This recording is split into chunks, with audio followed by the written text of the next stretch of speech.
Bien, muy buenas tardes con todos nuestros participantes que ya se encuentran conectados el día de hoy. Se les ha estado compartiendo el link. Por favor, se les pide poder seguir compartiendo el link que se les ha enviado en los grupos de WhatsApp para que se puedan conectar mucho más personas a que escuchen la telecapacitación del día de hoy.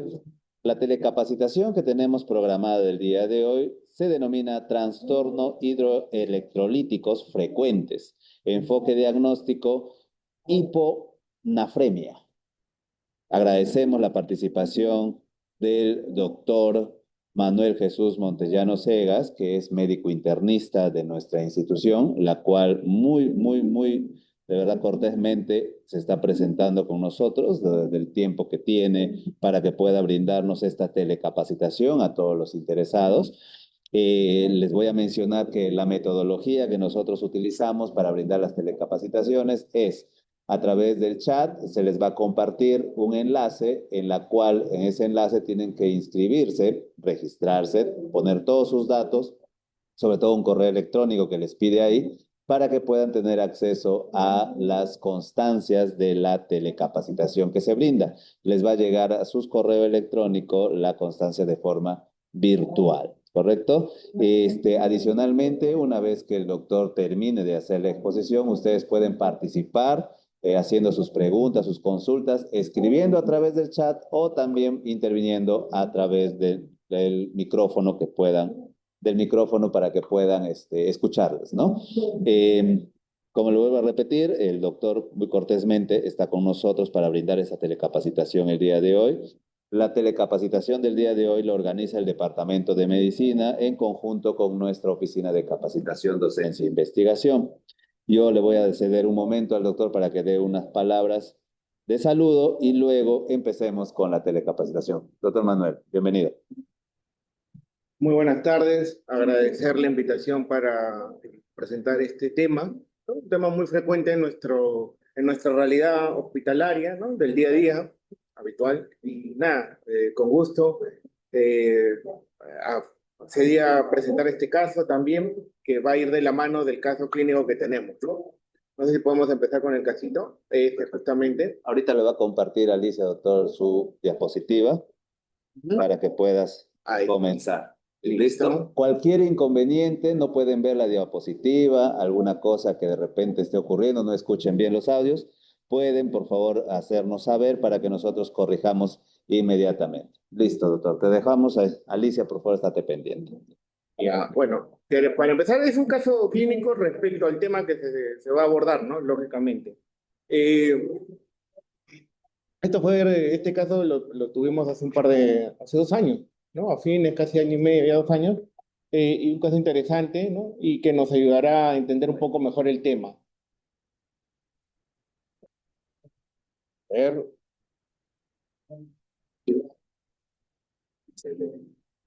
vamos a ver. Listo, estos son los temas. Vamos a avanzar rápido respecto a la parte del cuadro clínico, ¿no? O mejor dicho, del caso clínico en general. Es un paciente varón de 64 años que acudió, ¿no? A la emergencia, procedente de Wimba. Fue referido en esa oportunidad, ¿no? Él es agricultor de profesión. Este es el centro, el puesto de salud de Wimba, ¿no? Ahí mi persona hace un par de años, varios años, ¿no? El antecedente es comorbilidades de importancia que menciona, una molestia lumbar, ¿no? A raíz de un trauma. No había antecedentes quirúrgicos ni compromisos de alergias conocidas, ¿no? Adicionalmente, úlcera péptica y el episodio previo en diciembre del 2023 de un trastorno de conciencia, menciona, ¿no? Que fue pasajero. ¿Qué pasó el 30 de diciembre del 2023? ¿No? Justamente acá tenemos la referencia que llegó, se buscó la historia clínica porque fue referido a nuestra institución y vemos acá en el momento que fue evaluado, ¿no? Por un trastorno de conciencia de aproximadamente 4 horas. Lo encontraron rígido, semirrígido, ¿no? Vemos ahí una presión levemente con tendencia a la disminución, ¿no? Y plantean ahí síndrome neuroléptico maligno. Yo considero que han hecho el diagnóstico como para que de emergencia lo reciba, porque no venía tomando ninguna medicación que lo genere, ¿no? Independientemente, Lo reciben acá en el hospital el 31 de diciembre, ¿no? Acá mencionan. Vemos dentro de los laboratorios, dentro de las funciones vitales, regular, estable en general, ¿no? No había fiebre, no hay taquicardia ni hipotensión. Lamentablemente la letra de la hoja de emergencia, de la parte del examen físico, tampoco es que diga mucho, al menos una escala de Glasgow, entiendo, de 12, ¿no? Lo que sí, del punto de vista objetivo, los laboratorios de esa oportunidad, salvo un TP prolongado, una hipoglicemia leve, no sé si puedes minimizar esa ventanita, por favor, ¿no? Una hipoglicemia que tenía el paciente, ¿no? Tendencia con 67, y unas transaminadas un poco elevadas, que era lo puntual, que decía una hepatopatía probable, ¿no? Estamos hablando de fines de diciembre del 2023. Se le hace por el trastorno de conciencia y demás gases arteriales donde encontramos una hiponatremia y una hiponatremia significativa. No, acuérdense que nos estaba diciendo la historia clínica que 4 horas antes había empezado el cuadro, ¿no? Y es lo curioso, con ese nivel de sodio es raro que sea tan agudo. Pero bueno, era lo que se tenía, ¿no? Días siguientes, parcialmente una mejora muy leve, prácticamente ninguna, ¿no? Una hiponatremia severa era lo más factible que se veía ahí, ¿no? Ahí vemos las notas, se le empieza a dar tratamiento para ello, por el trastorno de conciencia se le pide su examen de tomografía, no mostrando mayor alteración, ¿no? Ahora, según la familia, paciente mejora, despierta, se estabiliza y tenía programado un viaje a Lima, ¿no? Entonces pidieron su retiro voluntario a raíz de poder continuar los estudios ahí, pues, ¿no? Paciente se va de retiro, solicita su retiro voluntario y listo, ¿no? Va a Lima, estuvo por ahí un par de tiempos, ¿no? Eh, Ahora, entendiendo esto, había un tiempo de enfermedad de 8 meses, hablando de diciembre del 2023, un episodio actual de 2 semanas, nuevamente, ¿no? ¿Qué sucede, no? Habíamos dicho lo de hace 8 meses, ¿no? Dolor abdominal, abdominio epigastrio, 2 semanas antes, a lo que se menciona previamente, refieren astenia, ¿no? Debilidad, cansancio, se agotaba fácilmente y demás. 6 horas antes del ingreso, acude al centro de salud nuevamente donde proviene y lo que encuentra es una hipotensión y una bradicardia, ¿no? El médico de allá, otra vez de Wimba, lo evalúa y encontrando paciente hipotenso, una bradicardia de 35, considera arritmia, ¿no? Pone una bradicardia probable, le pone atropina, bueno, y bueno, es referido a nuestro nosocomio, ¿no? Otra vez. Ya estamos hablando de julio del 2024. Acuérdense que en diciembre del 2023 fue ese episodio del trastorno de conciencia. Ahora no era tanto el compromiso de conciencia, era más el compromiso del corazón y de la hipotensión principalmente, ¿no? Entonces, bueno, en ese momento se discute casos de bradicardia y demás. Acá tenemos los controles cuando llega a nuestro hospital, ¿no? Cómo se encuentra, encontrando que principalmente una hipotensión que luego con fluidos mejora, ¿cierto? Una bradicardia, ¿no? Y una temperatura también límite inferior, lo que nos llama la atención. Ahí menciona Glasgow 15/15, no hay compromiso neurológico como en un primer episodio, pues, ¿no? Ruidos cardíacos arrítmico, bradicárdico. Tiene un EKG porque lógicamente se plantea la posibilidad de un bloqueo, de momento una bradicardia sinusal, ¿no? Listo. Eso es lo que se discute como posibilidades de bradicardia en general, ¿no? Estaba hipotenso, ¿no? ¿Y por qué estaría hipotenso? Pudiendo considerar como probabilidades eventos de hipovolemia, que no las tenía, no nos habla de sangrados, ni de hemorragias, ni de diarreas, por ejemplo, marcadas, ¿no? Por alteración de la contractilidad cardíaca, como un infarto, tampoco, o sea, sí tenía una hipotensión, ¿no? Sostenía, pero una bradicardia, pero no explicaría del todo la hipotensión. Y aquí vemos como posibilidades también lo de acá, ¿no? Endocrinológicos, ¿no? Hipotiroidismo, insuficiencia suprarrenal. Cabe mencionar que a todo paciente con hipotensión siempre hay que ver si hay signos de hipoperfusión, ¿no? Lógicamente, si los hubiera, hay que ser más agresivos en el manejo y demás. Caso contrario, por ahí hay que evaluarlo, estudiarlo un poco. Tendríamos tiempo para estudiarlo adecuadamente, ¿no? Una placa radiográfica inicial y se le toman los exámenes de laboratorio ya para julio, o sea, este ingreso que tuvo, donde vemos principalmente una leucopenia, ¿no? Una anemia leve, ¿cierto? ¿No? Con una linfopenia pasajera. Otra vez la glucosa en límites inferiores, ¿no? Con una hipoluminemia. Y otra vez el examen de AGA que le realizan una acidosis metabólica, sacando cálculos con un anión abnormal, no es lo más frecuente, pero hay. Y otra vez el sodio, otra vez, fíjense en 107, 115, 120, ¿no? O sea, ya bueno, de ahí ya lo recuperan, pero bajo, ¿no? Una hiponatremia severa. Y en esta oportunidad, sin muchos síntomas eh, neurológicos. Acabamos de ver que tenía un glajo de 15, pues, ¿no?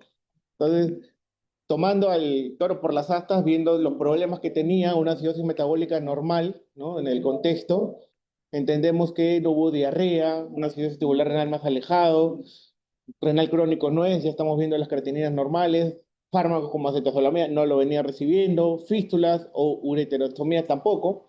Buscaría insuficiencia adrenal como causa del problema de esa acidosis metabólica en un GAP normal, ¿no? Otra vez, otro tipo de alteraciones, ¿no? Al respecto. ¿Y qué con la hiponatremia, no? ¿Por qué es hiponatremia tan severa? Nosotros entendemos que la hiponatremia menor de 135, sí, y bueno, hay diferentes parámetros en diferentes literaturas. Lo cierto es que grave menos de 120, si lo tiene el paciente, ¿no? Tenía 107, ¿no? Y depende también mucho la clínica del episodio, y eso lo vamos a hablar posteriormente, ¿no? Este hiponatremia del paciente, por ejemplo, que estaba en 107, prácticamente, si fuera un cuadro agudo, deberíamos encontrar convulsiones, semiparesia, coma, en general, ¿no? En nuestro contexto era un paciente con un compromiso crónico, ¿no? Y muchas veces te dice 110, ¿no? Asintomáticos. O sea, el paciente venía otra vez en esta oportunidad con un cuadro clínico no de trastorno de conciencia, ¿no? Sí tenía un deterioro cognitivo, ¿no? Alteración del equilibrio, menciona. Entonces es lo llamativo.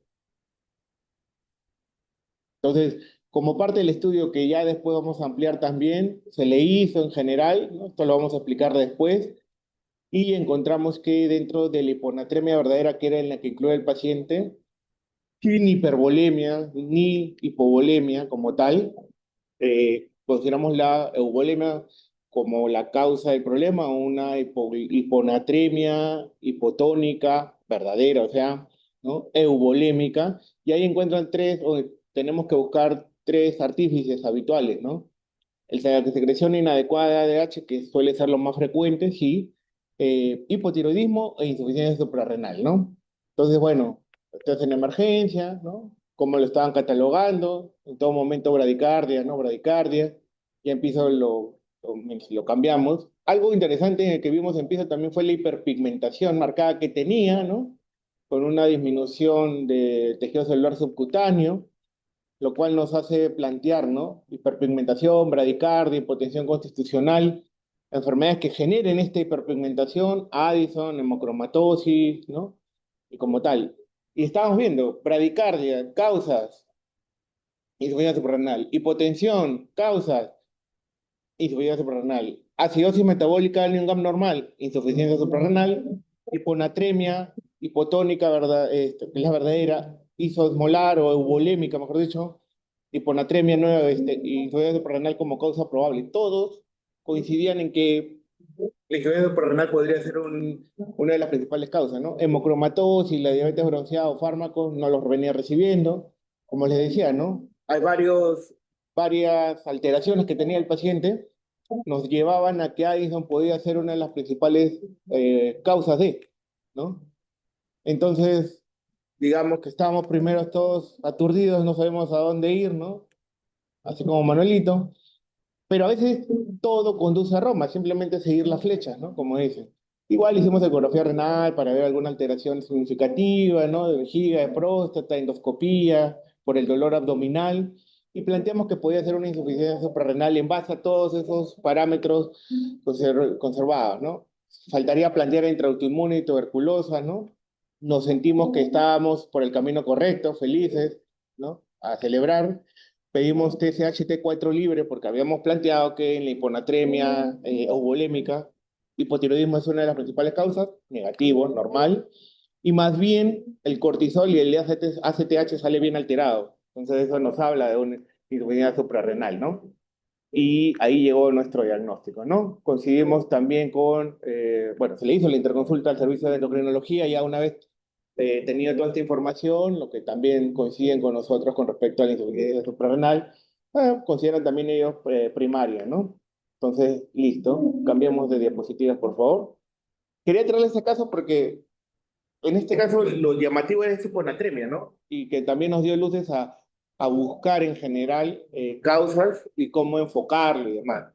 Ahora quiero que hablemos de, como tal, de la hiponatremia, que es el enfoque diagnóstico, que fue el tema que nos tocó en esta oportunidad. La otra diapositiva, había otra, eran dos. Maximiza, por favor, F5. Oh, bueno, listo. Este es el tema que nos ha tocado, pues enfoque diagnóstico y la hiponatremia, ¿no? Esta es una agenda de los temas o puntos a cual vamos a tratar. Ay, ay, ay. No, y la otra, la primera. Esta. Listo. Gracias. No funciona. Espérate. Ah, ya. Como le digo, este es el tema ya como tal, hiponatremia, enfoque diagnóstico, ¿no? Estos son los puntos a tratar, ¿no? En general, que vamos a ir viendo. Simplemente como introducción, que el sodio es el principal catión extracelular, ¿no? El principal soluto que controla el volumen, el riñón es el principal regulador, y bueno, la cantidad total que se encuentra en el organismo, 5% intracelular. Desde el punto de vista epidemiológico, vamos a encontrar esta información, ¿no? A grosso modo 30%, pero un 30% en prevalencia hospitalaria, ¿no? Pacientes hospitalizados, no es poca cosa. Pues es el trastorno hidroelectrolítico más común, eso hay que tenerlo en cuenta, y está asociado a una mortalidad, ¿no? También a una estancia hospitalaria mayor. Entendamos que desde el punto de vista ambulatorio se puede encontrar en un 3%, en emergencia en 15-20%, al igual que en hospitalizados, y en UCIs hasta un 30%. Es por eso esa descripción porcentaje, ¿no? Existen varias publicaciones al respecto en España, ¿no? Mencionan ahí también la hiponatremia como principal alteración, evalúan lógicamente hiponatremia en admisión, o sea, al ingreso, como la adquirida en el hospital también, ¿no? Se encuentra ahí en el segundo cuadro, en la tabla 2 y en la tabla 3, la edad, ¿no? Es un factor importante para las descompensaciones y demás. A nivel nacional no hay muchos estudios, tenemos un pequeño estudio de hace ya casi 10, 13 años, ¿no? Por el maestro Ciesa, Cayetano, que menciona los disturbios hidroelectrolíticos, siendo hiponatremia, como todas las publicaciones, lo más frecuente, lo más habitual, a mayor edad, mayor riesgo de hiponatremia, ¿no? Y a mayor estancia hospitalaria igualmente, ¿no? ¿Qué factores de riesgo tenemos? Edad avanzada, como hemos visto en los cuadros, género, mencionan mayor en mujeres, ¿no? Y comorbilidades, insuficiencia cardíaca, cirrosis hepática, enfermedad renal crónica, ¿no? Así como medicamentos como diuréticos, ¿no? Otra vez, esto es una publicación más reciente del 2025, grupos etarios a los cuales podría encontrarse una hiponatremia en especial severa, que es la que más peligro hay, ¿no? Vemos que es mayor en adultos mayores, ¿no? Y los resultados muchas veces no favorables, ¿no? Ahora, desde el punto de vista fisiopatológico, ahora somos de entender que el problema es el balance, ¿no? Agua, sodio. La hiponatremia suele ser un excesivo y relativo, en un excesivo relativo de agua, ¿no? No solo es por falta de sal, ¿no? Y ahí interviene mucho lo que es la hormona antidiurética o el ADH, ¿no? Entendamos también que sobre osmolaridad, tonicidad, es importante saber, la tonicidad es la capacidad del agua para entrar en la célula. Esta agua lógicamente ingresa y genera un edema celular, ¿no? Si es célula a nivel cerebral, nerviosa, puede generar edema de ella, ¿no? Y eso es lo llamativo, lo que pudiera generar por ahí un edema cerebral, una hipertensión endocraniana, ¿no? Y una fórmula para hallar la osmolaridad, ¿no? Efectiva sin el boom, solamente con 2 veces de sodio con la glucosa entre 18, ¿no? ¿Existe parámetros o fisiopatología para entender esta hiponatremia en el contexto de hipovolemia, ¿no? Que hay un aumento del ADH, más bien cuando hay una hiponatremia hipervolémica por disminución de aldosterona, ¿no? La fisiopatología en casos de secreción inadecuada de H igualmente, ¿no? Aumenta esta hormona antidiurética, disminuyendo la aldosterona. Y en casos de hipervolemia otra vez, ¿no? Como ya vamos a explicar ahora. La etiología, ¿no? Tendríamos que ver, como se vio en un cuadro previo en la explicación del caso clínico, si el cuadro está asociado a hipovolemia, si está asociado a euvolemia o hipervolemia, ¿no? En el cuadro de la hipovolemia es el paciente que pierde agua y sal, ¿no? Habitualmente por vómitos, diarreas o uso de diuréticos. En el caso de hipervolemia es la retención masiva de agua, ¿no? Los pacientes que no controlan adecuadamente líquidos en el cuerpo, como se ve, edemas, causan insuficiencia cardíaca, como causas, y habitualmente las insuficiencias cardíacas, la cirrosis, ¿no? El exceso, en cambio, en la euvolémica, no hay exceso de agua y de sodio, suele ser normal. Ahí el problema es la secreción inadecuada de ADH, ¿no? En este caso, ello, ¿no? Y como se menciona también, hipotiroidismo. La secreción inadecuada de ADH, que es la liberación sin un estímulo fisiológico, puede darse por distintas causas, ¿no? Neoplasias, llámese. Y los dos órganos principales de causa del problema suelen ser pulmonares y cerebrales, ¿no? Infecciones, eh, problemas vasculares, llámese SBs, ¿no? Neoplasias, igual en la parte pulmonar, ¿no? Infecciones, tumores que pueden generar esto. Y esto va, liberación de ADH, de hormona antidiurética, va a actuar sobre principalmente el riñón, ¿no? Entonces, es interesante mencionarlo y que existen múltiples causas de ella. ¿Cuál es el cuadro clínico? Como habíamos mencionado previamente, ¿no? Sintomatología leve, moderada, cefaleas, náusea, inestabilidad, y en casos de severa, en emergencia, vómitos, convulsiones, sopor, ¿no? Pero como dice también ahí, la severidad depende de la velocidad de instauración. En el caso clínico que mencionábamos previamente, cuando vino por primera vez en diciembre, sí vino por un trastorno de conciencia, ¿no? Y se le encontró un sodio bien disminuido. Ahora bien, en la parte severa, eh, también vimos que posteriormente, cuando llega después de casi 8 meses, ese paciente del caso clínico no manifestaba un cuadro clínico como tal, ¿no? Neurológico, digo, ¿no? Era otra sintomatología la que vino, pero el valor de sodios era igual que al inicio, bastante disminuido, ¿no? Su cuerpo se adaptó.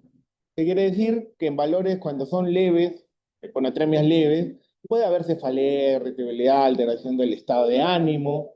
Cuando sigue bajando, por ejemplo, menor de 130, podríamos encontrar náuseas, vómitos, calambres, desorientación. Y cuando es severa, generalmente menor a 125, convulsiones, somnivolación, depresión respiratoria. Esto siempre y cuando sea aguda. En nuestro caso, el paciente, salvo náusea, vómito, dolor abdominal, después no tenía mayor sintomatología, ¿no? Otra vez, cuando es agudo, el cerebro no se ha adaptado y el riesgo de edema cerebral es alto y por eso necesita un tratamiento urgente. Más bien, cuando es crónico, el cerebro se ha adaptado a esa pérdida de osmoles, por eso los síntomas suelen ser sutiles, ¿no?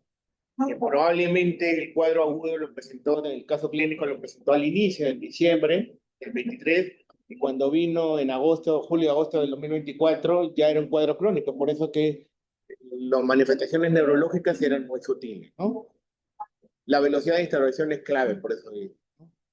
Entonces hay múltiples estudios donde hablan también de cuál es la clínica en leve, moderada, severa, ¿no? Y en la grave, casi en la gran mayoría, si ustedes ven, estupor, convulsiones, estrés respiratorio, ¿no?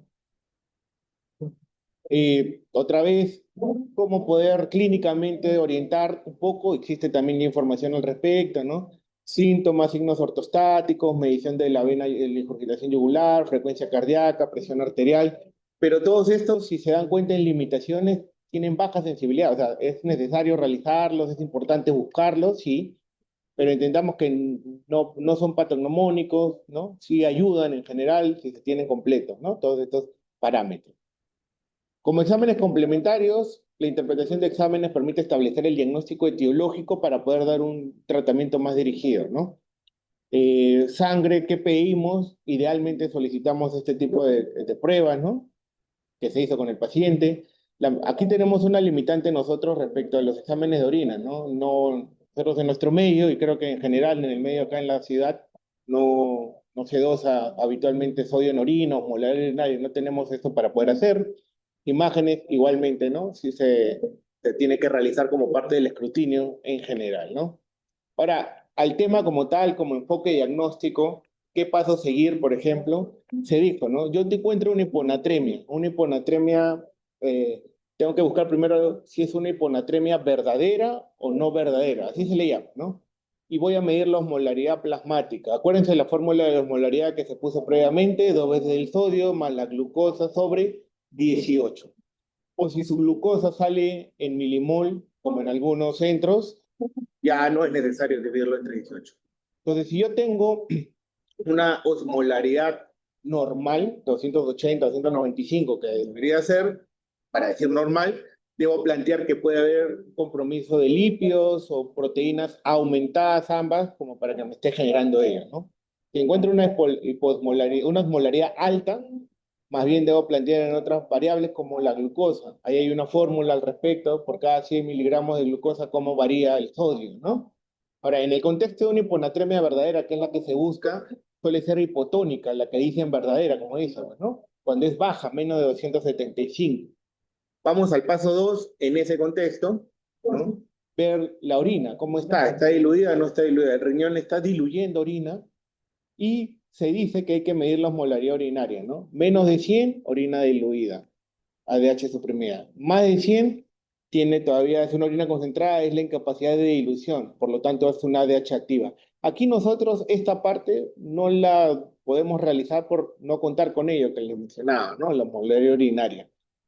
Pero vamos al volumen circulante efectivo, ¿no? Lo que se mencionaba con los vasos, ¿no? Es eubolémica o normovolémica o hipervolémica, ¿no? Entonces, el sodio urinario, si está bajo, nos habla de una hipovolemia, y lo que habíamos dicho, ¿no? Diarreas, vómitos, falla cardíaca, cirrosis, o un sodio urinario elevado, uso de diurético, CIGAT o insuficiencia suprarrenal, ¿no? Mencionando que el CIGAT era bastante frecuente, ¿no? Entonces, dificultades del diagnóstico, la evaluación clínica del volumen tiene baja sensibilidad y especificidad, se ha visto por los estudios en general. Es difícil distinguir a veces un eubolémico de un hipovolémico leve, ¿cierto? Ahora, no confiar solo en el examen físico, idealmente el sodio urinario. En nuestro contexto usamos osmolaridad plasmática, ¿no? Por fórmula y el estado de la volemia principalmente. Es lo que tenemos a la mano para poder dilucidar el tipo de hiponatremia y la etiología como tal, ¿no? Como el cuadro se venía presentando. Entonces, eso nos ayudaría a ver, ¿no? Principalmente. Otra vez, cuando es una hiponatremia hipoosmolar es la verdadera. Cuando es hiperosmolar, tengo que pensar en que hay una hipergliceridemia, una hipercolesterolemia, proteínas elevadas por otras causas, como en mieloma, por ejemplo, o cuando tengo enfermedades como trastorno de la glucosa que me da una normoosmolar, ¿no?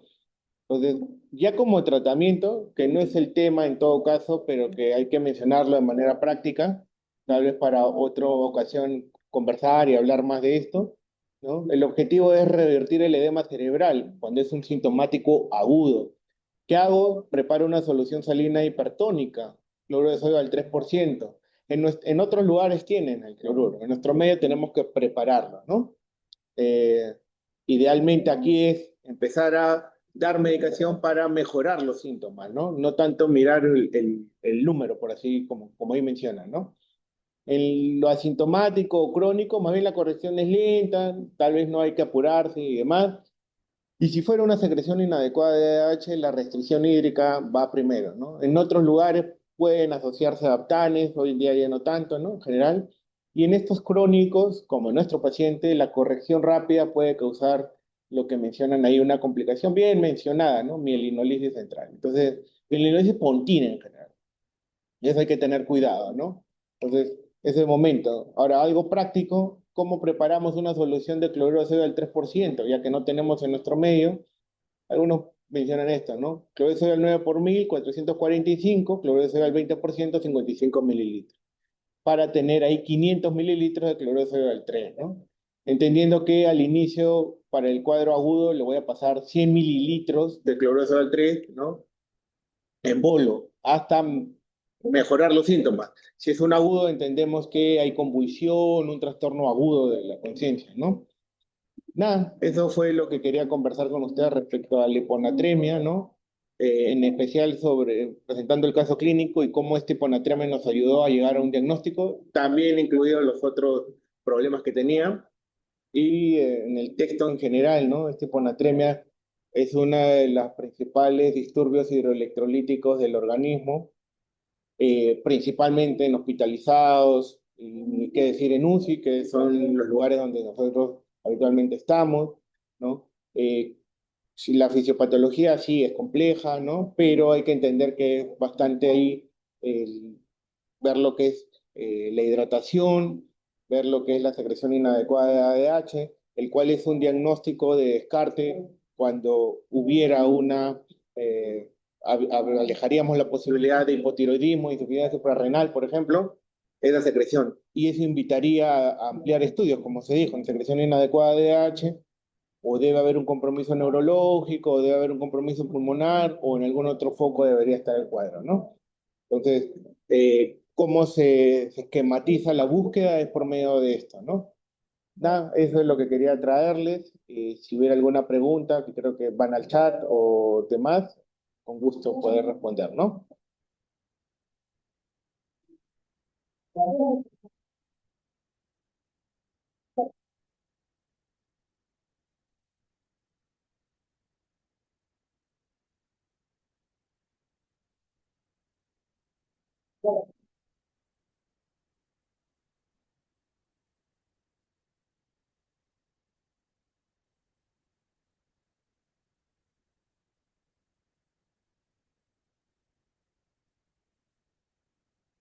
Ah, ya. Ok. Bueno, ya listo. Bueno, de no haber ninguna pregunta, agradezco por su tiempo y nada, hasta una próxima oportunidad. Listo.